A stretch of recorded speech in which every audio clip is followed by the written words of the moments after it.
Hi friends అయితే మనం వంకాయ ఆలు మసాలా కర్రీ అయితే ప్రిపేర్ చేసుకుందాం। ఫస్ట్ అయితే వంకాయని ఆలుని మంచిగా ముక్కలు కట్ చేసేసి ఉప్పు నీళ్ళల్లో ఇలా వేసుకొని ఒక పక్కకు తీసుకోవాలి ఒక బౌల్ లోకి।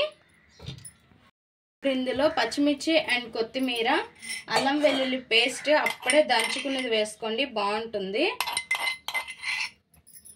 ఇంకా ఇందులో కారం మళ్ళీ వేయము ఇప్పుడే వేసేసుకోండి మీకు సరిపడిన కారం వేసుకోండి। ఇంకా ఇందులో పసుపు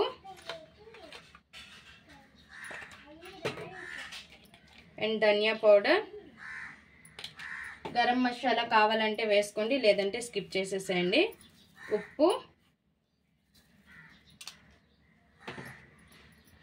కొద్దిగా పెరుగు ఇవన్నీ వేసుకొని ఒక్కసారి ఈ వంకాయకి ఆలుకి బాగా పట్టించేసేయాలి। మసాలా అంతా కూడా పట్టించి పక్కన పెట్టుకోవాలి।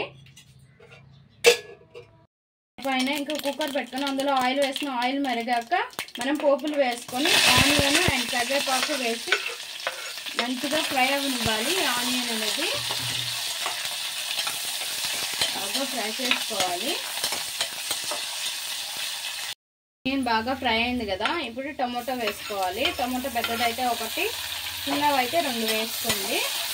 ఒక్కసారి ఇలా గరిటతో కలిపేసిన తర్వాత మన వంకాయ అండ్ ఆలు ఉంది కదా మసాలా చేసేసి దీన్ని ఇంకా ఇందులో వేసేసుకోవాలి।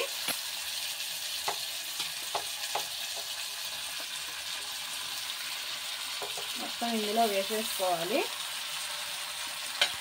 వేసుకొని ఒకసారి కలుపుకున్న తర్వాత ఆ మసాలా ఉంటుంది కదా మిగిలేది అందులో కొద్దిగా వాటర్ వేసేసిన తర్వాత మూత పెట్టేసి ఒక 2 విజిల్ కుక్ చేసేయండి సరిపోద్ది। ఇంకా అవ్వలేదు అనుకుంటే ఇంకొక విజిల్। మన ఆలు వంకాయ మసాలా కర్రీ చూద్దామా। ఇప్పుడు చూసారుగా ఇలా ఉంది కదా ఇంకా మీకు వాటర్ ఉన్నట్లు ఉంటుంటే కొద్దిగా స్టవ్ పైన పెట్టే మళ్ళీ ఆన్ చేసుకొని మంట అనేది కొద్దిసేపు ఉంచేస్తే క్లియర్ అయిపోద్ది। అంటే మొత్తం కూడా దగ్గరగా వచ్చేస్తుంది చాలా చాలా బాగుంటుంది। లేదు ఇలా గ్రేవీలా ఉంటుంది అనుకుంటే ఇలా కూడా ఉంచేసేయచ్చు। ఇంకా ఉప్పు కారం అన్నీ చూసుకోండి చాలకపోతే కొద్దిగా ఉప్పు వేసుకోండి కారం అంటే సరిపోద్ది। నాకు ఉప్పు కూడా అన్నీ సరిపోయి సూపర్ ఉంది। ఒక్కసారి అయితే ట్రై చేయండి నచ్చితే ప్లీజ్ ఫ్రెండ్స్ సబ్స్క్రైబ్।